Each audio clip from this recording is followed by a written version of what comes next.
আসসালামু আলাইকুম সুপ্রিয় শিক্ষার্থীবৃন্দ।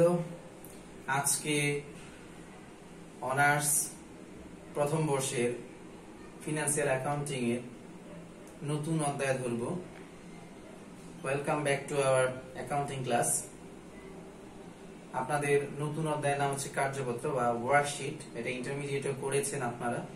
এখন আপনারা যদি এটা একটু মনোযোগ দেন, ইংলিশ ভার্সন, তেমন প্রবলেম নেই। আপনাদের কিছু ওয়ার্ডের একটা তালিকা দিয়েছিলাম, ওগুলো পড়ে থাকলে অবশ্যই আপনারা ওয়ার্ডগুলো বাংলা জানবেন, অর্থ জানবেন, যার ফলে আপনারা কি করতে পারবেন, অ্যাকাউন্টিংটা ভালো করতে পারবেন। আর আমি বরাবরই বলি অ্যাকাউন্টিং ইজ এ পাজল, অর্থাৎ একটা পাজলের মতো। আর সবচেয়ে বড় মজার বিষয় হচ্ছে কার্যপত্রে খুব সুন্দরভাবে পাজল মানে সাজানো যায়। আপনি যদি জানেন কোনগুলো সম্পদ মানে কোনগুলো অ্যাসেট, কোনগুলো লায়াবিলিটিস, কোনগুলো এক্সপেন্স, কোনগুলো ইনকাম, এগুলো যদি জানেন তাহলে আপনি খুব সহজেই এই কার্যপত্র বা ওয়ার্কশিট করতে পারবেন। তাহলে আসেন আমাদের আজকের প্রথম ক্লাস ওয়ার্কশিট। আজকে আপনাদের কার্যপত্রের প্রথম ক্লাস এবং আপনাদের আগে ইকুয়েশন করানো হয়েছিল ক্লাসে, তারপরে করানো হয়েছিল অ্যাডজাস্টিং এন্ট্রি। আমি ফিনান্সিয়াল স্টেটমেন্ট ধরেছিলাম, অর্থাৎ পার্ট সিতে মোটামুটি 3টা ম্যাথ হয়েছে, ফিফুলে 4 অঙ্ক করিয়েছিলাম। তো আজকে যে অঙ্কটা ধরতে যাচ্ছি, আপনাদের বইয়ের পাঠ্য বইয়ের অঙ্কটা দেখবেন বোর্ড কোশ্চেন আছে, অর্থাৎ 2014 সালে এসে গিয়েছিল এই অঙ্কটা এবং খুবই স্পেশাল লেখা, মানে হচ্ছে বিশেষ পরীক্ষার্থীদের জন্য। আচ্ছা, আমরা অঙ্কটা পড়ি। লেখা আছে, Jarif Wasid began operation as a private investigator on January 1, 2014। অর্থাৎ 2014 সালে জারিফ ওয়াসিদ কি করেছেন, একটা ব্যক্তিগত তদন্তকারী প্রতিষ্ঠান ওপেন করেছেন মানুষকে সেবা দেওয়ার জন্য, তদন্তকারী প্রতিষ্ঠান হিসেবে। The trial balance on December, trial balance অর্থ কি আমরা জানি, রামিল ডিসেম্বর 31, 2014। অর্থাৎ 2014 সালের ডিসেম্বর মাসে এটা ক্লোজ হয়েছে, জানুয়ারি 1 তারিখ ওপেন হয়েছে, তাহলে এটা ধরে নেওয়া যায় 1 বছরের হিসাব। তো কার্যপত্র করার আগে আমরা জানি শুরুতেই কি করতে হয়, সমন্বয় করতে হয়। আমাদের এগুলো দেওয়া আছে, ক্যাশ, নগদ, অ্যাকাউন্ট রিসিভেবল, প্রাপ্য হিসাব, প্রিপেড ইন্স্যুরেন্স, অগ্রিম বীমা, সাপ্লাইজ, মনিহারি, ইকুইপমেন্ট, সম্পত্তি, নোটস পেয়েবল, প্রদেয় বিল, অ্যাকাউন্টস পেয়েবল, আপনার প্রদেয় হিসাব, জারিফ ক্যাপিটাল, জারিফের মূলধন, জারিফ ড্রয়িংস, জারিফের উত্তোলন, সার্ভিস রেভিনিউ, সেবা আয়, স্যালারিজ এক্সপেন্স,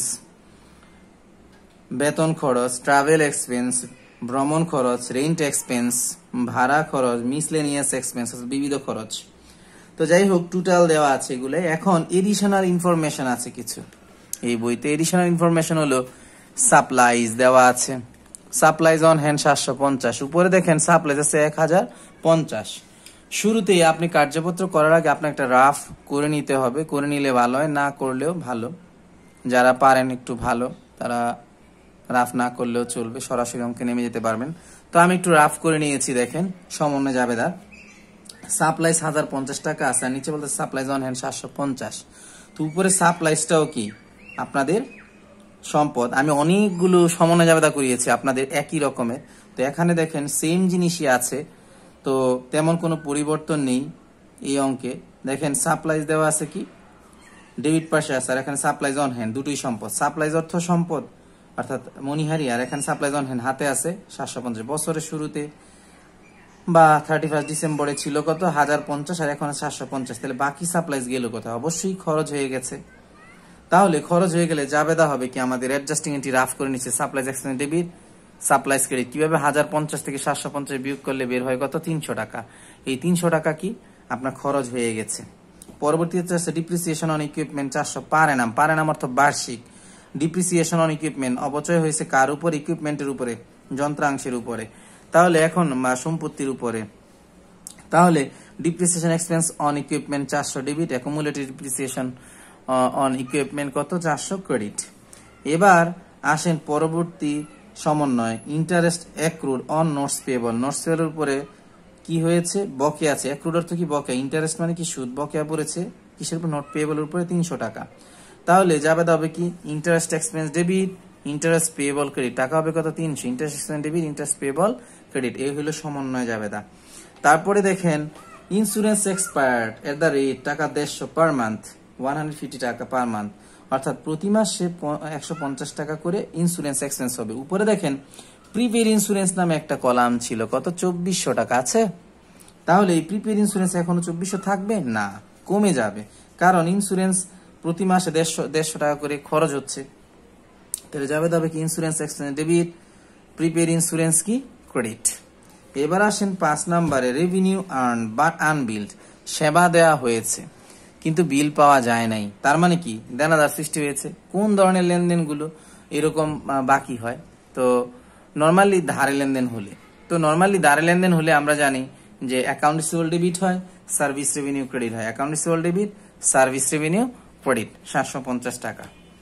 এবার আসেন আপনাদের মূল অঙ্কে চলে যাব আমরা। এখন কার্যপত্র আপনাদের এখানে করতে বলেছি, you are required to prepare 10 column worksheet, 10 গড়া কার্যপত্র করার জন্য বলা হয়েছে।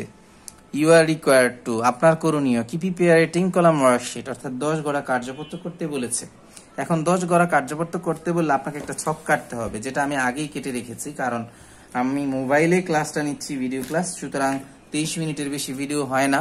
তো এই জন্য আপনারা একটু মনোযোগ দেন, এটা এঁকে নিবেন এইভাবে। উপরে নাম লিখবেন জারিফ ওয়ার্কশিট, জারিফ ওয়াসিদ, তার হচ্ছে ওয়ার্কশিট হচ্ছে 10 column worksheet for the year in December 31, 2014, এভাবে টাইটেল দিবেন হিসাবের।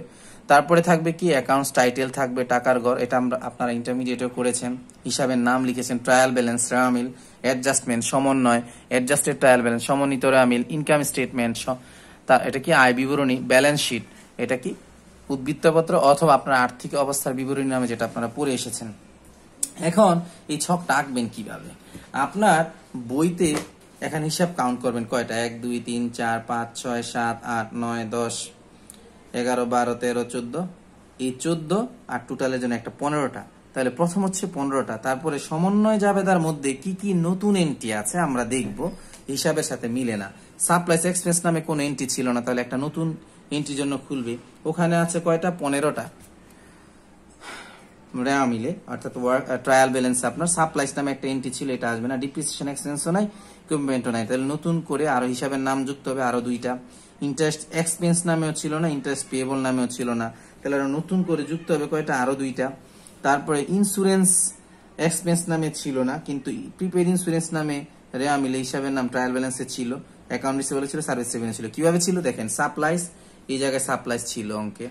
তারপরে দেখেন আপনার প্রিপেড ইন্স্যুরেন্স, এই জায়গায় অগ্রিম বীমা নামে হিসাবের নাম আছে, তাহলে নতুন করে নাম আনতে হবে না।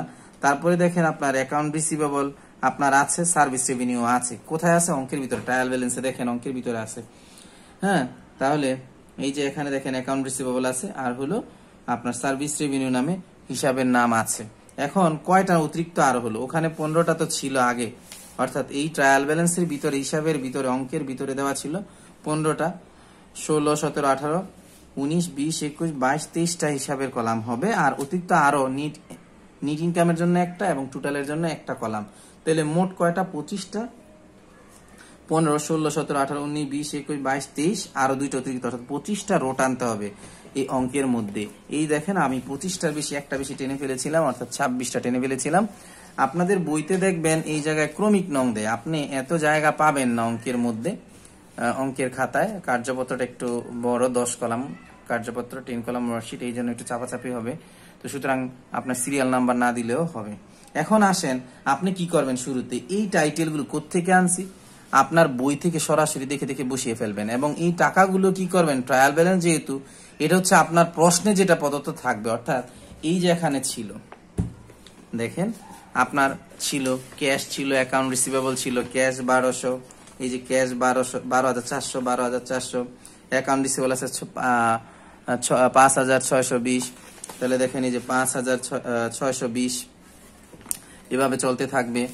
তারপরে দেখেন আপনার যে নামে থাকবে প্রিপেড ইন্স্যুরেন্স, তা আমিও বসাইছি, দেখেন প্রিপেড ইন্স্যুরেন্স 2,400, এভাবে দেখে দেখে, অর্থাৎ কার্যপত্র আপনার ট্রায়াল ব্যালেন্সটা উঠায় ফেলবেন। যোগফল 55,970, যেটা আপনার মূল অঙ্ক ছিল 55,970, এই অঙ্কটার মধ্যে আমি যা আছে অর্থাৎ ট্রায়াল ব্যালেন্স অর্থাৎ রেওয়া মিলে প্রশ্নে যা থাকবে তাই উঠাবেন।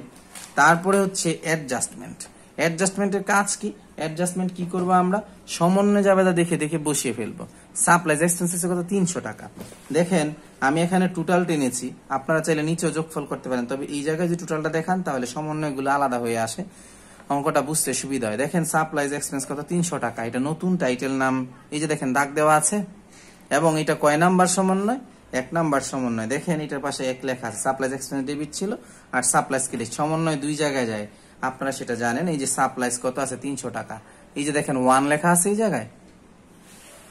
তারপরে হচ্ছে এই জায়গায় depreciation expense debit 400, accumulated depreciation 400। এই দেখেন depreciation expense 400, accumulated depreciation 400, credit debit credit, অর্থাৎ যেটা যেই পাশে সেটা সেই পাশেই বসবে। হ্যাঁ, তারপরে দেখেন আপনার কি আছে? ইন্টারেস্ট এক্সপেন্স ডেবিট ছিল না? ইন্টারেস্ট এক্সপেন্স ছিল। এই যে আপনার অঙ্কে interest debit, interest payable credit, এই দুইটা নতুন টাইটেল আসছিল নিচে। Interest debit 300, interest payable credit 300। তারপর এটা কোথায় বসাতেছি? অ্যাডজাস্টমেন্টে বসাচ্ছি। কোথায়? এই অ্যাডজাস্টমেন্টে। এই অ্যাডজাস্টমেন্ট সমন্বয় ঘরে বসাবো। তারপরে দেখেন আপনার আছে কত? Insurance expense 1800, prepaid insurance 1800। দেখেন ইন্স্যুরেন্স এক্সেস নামে নতুন টাইটেল আনলাম 1800, আর উপরে দেখেন প্রিপেড ইন্স্যুরেন্স নামে একটা কলাম ছিল ক্রেডিট পাশে। কারণ প্রিপেড ইন্স্যুরেন্স কি হয়েছে? এই জায়গায় ক্রেডিট হয়েছিল, এটা আগে থেকে হিসাবের নাম ছিল, এই জন্য নতুন ভাবে আনি নাই, ওই জায়গায় বসাই দিতে হবে এবং আনতে হবে না। 1800 প্রিপেড ইন্স্যুরেন্স কত আছে? 1800। এবার আসেন যেটা আপনার এই জায়গায় যেটা বলতেছে ইন্স্যুরেন্স এক্সপেন্সের পরে আপনার সমন্বয় ছিল সর্বশেষ 5 নাম্বার সময় ছিল 750, অ্যাকাউন্ট ডেবিট 750, সার্ভিস রেভিনিউ 750। দেখেন এই জায়গায় অ্যাকাউন্ট রিসিভেবল আছে কত? 750 ডেবিট পাশে, আর হলো আপনার সার্ভিস রেভিনিউ দেখেন 750। দেখছেন 5 নাম্বার সমন্বয়। আমি এটার ছবি দিব আপনাদের, আপনারা একটু ভালোভাবে দেখে নিন, ক্লিয়ার, এবং আপনাদের বইতেও আছে, খুঁজে নিবেন। এবং বোর্ড কোশ্চেন সলিউশন পার্টে 822 পেজ বা তার আগে পিছে হবে। নতুন বইতে একটু কারেকশন আছে, এটা পুরনো বই, আপনাদের পাঠ্য বই অনুসারে আমি অঙ্কটা করাচ্ছি। তো এবার এই সমন্বয়গুলো আপনারা যেখানে সমস্যা হয় একটু দেখেন। ক্যাশ আছে 12,000, কত? 12,400 ক্যাশ। অ্যাকাউন্ট রিসিভেবল এখানে যোগ বিয়োগ নাই, সরাসরি বসে গেছে। দেখেন অ্যাকাউন্ট রিসিভেবল 5,620, আর 750 নতুন করে ডেবিটে কি হয়? যোগ হয় 6,370, এই দুইটা যোগ হয়ে গেছে। ডেবিটে কি হবে? যোগ হবে। প্রিপেড ইন্স্যুরেন্স 2400 টাকা ছিল, আগে 1800 টাকা খরচ হয়েছে। ডেবিটে ক্রেডিটে বিয়োগে কত রইল? 600। 2400 থেকে 1800 বিয়োগ হয়েছে 600। 1050 থেকে 300 বিয়োগ দিলে 750 সাপ্লাইজ থাকে। ইকুইপমেন্ট 3000, এখানে যোগ বিয়োগ নাই, সরাসরি বসছে। এগুলো যোগ বিয়োগ নাই, সরাসরি বসাই দেবেন। ডেবিট পাশেটা ডেবিটে, এটা ক্রেডিট পাশে আছে নোটস পেবল ক্রেডিট পাশে 12,350, 12,350, এগুলো যোগ বিয়োগ নেই। আবার এখানে সার্ভিস রেভিনিউতে কি আছে? যোগ বিয়োগ আছে। দেখেন 13,620, 750, এই দুটো যোগ হবে, অর্থাৎ ক্রেডিট যোগ। দেখছেন ক্রেডিট এবং ক্রেডিট দুইটা যোগ হয়ে কি আছে? 14,370 টাকা হয়ে গেছে। তো এইভাবে আপনারা কি করবেন?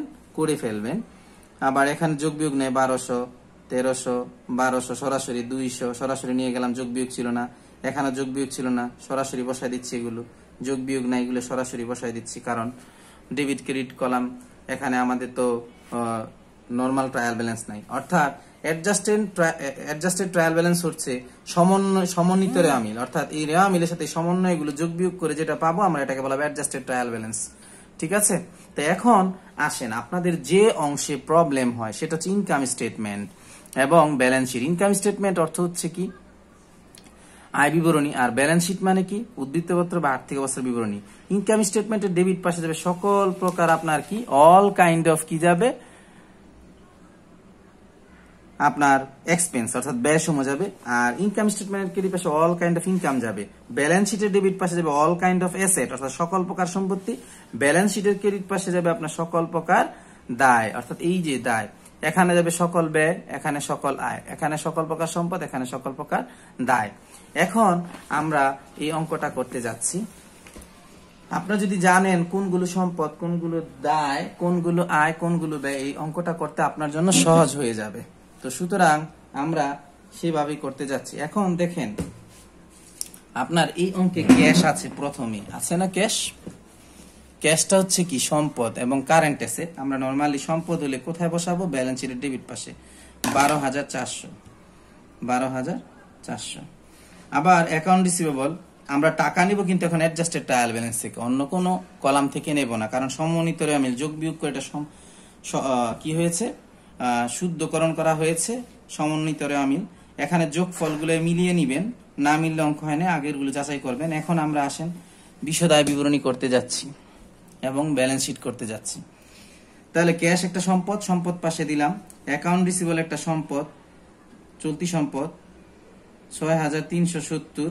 তারপরে প্রিপেইড ইন্স্যুরেন্স একটা সম্পদ, চলতি সম্পদ।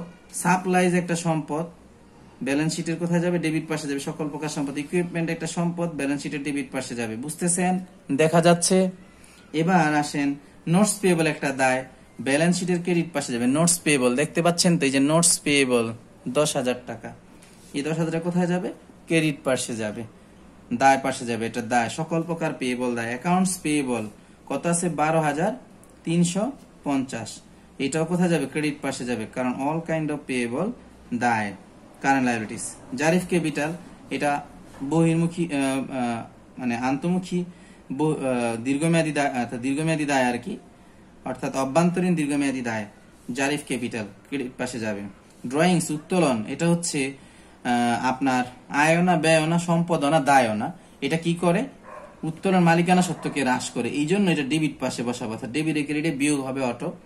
তারপর হচ্ছে সার্ভিস রেভিনিউ 14,370, এটা একটা আয়, এটা যাবে কোথায়? ইনকাম স্টেটমেন্টের ক্রেডিট পাশে। আয় আমরা জানি কোথায় যাবে? আয় বিবরণীর ক্রেডিট পাশে যাবে। স্যালারিজ এক্সপেন্স, এটা ব্যয় 1,200 টাকা, ডেবিট পাশে যাবে, অর্থাৎ ইনকাম স্টেটমেন্টের ডেবিট পাশে ব্যয়গুলো যাবে। ট্রাভেল এক্সপেন্স 1,300 টাকা, ইনকাম স্টেটমেন্টের ডেবিট পাশে যাবে। রেন্ট এক্সপেন্স কোথায় যাবে? ইনকাম স্টেটমেন্টের ডেবিট পাশে যাবে, এটা একটা ব্যয়। তারপরে হচ্ছে আপনার মিসলেনিয়াস এক্সপেন্স, বিবিধ খরচ, এটা একটা ব্যয়। তারপরে স্যালারিজ এক্সপেন্স 300 টাকা, ইনকাম স্টেটমেন্টের ডেবিট পাশে যাবে, এটা একটা ব্যয়। সরি, দেখতে পাচ্ছেন না, একটু দেখেন, আমি বসাচ্ছি এগুলাই।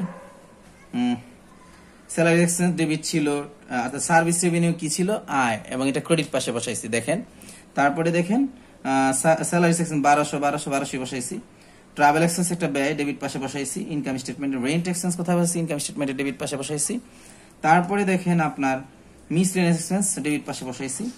সাপ্লাইজ এক্সপেন্স ডেবিট পাশে বসাইছি 300, সরি একটা শূন্য বেশি দিয়ে ফেলেছি, একটু সাবধানে করবেন অঙ্ক, নতুবা অঙ্ক ভুল হয়ে যাবে। ডিপ্রিসিয়েশন এক্সপেন্স, এর একটা ব্যয় 400 টাকা, এবং ইনকাম স্টেটমেন্টের ডেবিট পাশে বসাবো।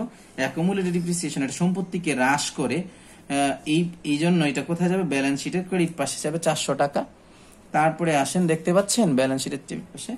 তারপরে হচ্ছে ইন্টারেস্ট এক্সপেন্স, এর একটা ব্যয়, এবং ইনকাম স্টেটমেন্টের ডেবিট পাশে যাবে, এটা একটা ব্যয়। ইন্টারেস্ট পেয়েবল আছে 300 টাকা, কোথায় যাবে? দায় পাশে যাবে, সকল প্রকার পেয়েবল আমি বলেছিলাম দায়। ইন্স্যুরেন্স এক্সপেন্স, এর একটা ব্যয়, এবং ইনকাম স্টেটমেন্টের ডেবিট পাশে যাবে 1,800। তারপরে আমরা একটা যোগ বিয়োগ করব। হ্যাঁ, এখানে দেখেন যোগ করলাম আমি মাত্র, যোগ হলো কত? 14,370। এখানে 14,370 ইনকাম পাশে, অর্থাৎ বেশি আছে। এই জায়গায় ব্যয়গুলো যোগ করলে আমরা পাই 6,700 টাকা পাই। এই জায়গায় আমরা কত পাই? অর্থাৎ ডেবিট পাশে এই জায়গায় 6,700 টাকা পাই যোগফল, কিন্তু এই জায়গায় 14,000 টাকা আয়, অর্থাৎ ব্যয় হচ্ছে 6,700, আয় হয়েছে কত? 14,300। তাহলে আয় থেকে আমাদের ব্যয় কম 6,700। এই 14,300 থেকে আপনারা কি করবেন? 370 থেকে আপনারা 6,700 কি করবেন? বিয়োগ দিবেন। কত? 14,000, অর্থাৎ আমি আবার দেখেছি 14,370 থেকে বাদ দিবেন কি? 6,700, অর্থাৎ ব্যয়। আয় থেকে ব্যয় বাদ দিলে আপনাদের নেট ইনকাম দাঁড়াবে 7,670 টাকা। এটা হচ্ছে নেট ইনকাম। এই নেট ইনকাম নামে আপনারা দিবেন এইটা। এখন খেয়াল করেন, এই জায়গায় যদি আয় বের হয়, অর্থাৎ ইনকাম স্টেটমেন্টের ডেবিট পাশে আছে, এটা ইনকাম স্টেটমেন্টের কোন পাশে? ডেবিট পাশে 7,670, এটা বসবে ক্রেডিট পাশে 7,670। আয় হলে আমরা মালিকানা সত্ত্বে, অর্থাৎ ব্যালেন্স শিট করার সময় আমরা দেখেছিলাম, অর্থাৎ আমরা ওনারশিপ স্টেটমেন্ট করার সময় আমরা কি করতাম? মালিকানা সত্ত্বে বিবরণীতে এটা নিয়ে যোগ করতাম নেট ইনকামটা। তাহলে আয় হলে কোথায় ঢুকবে?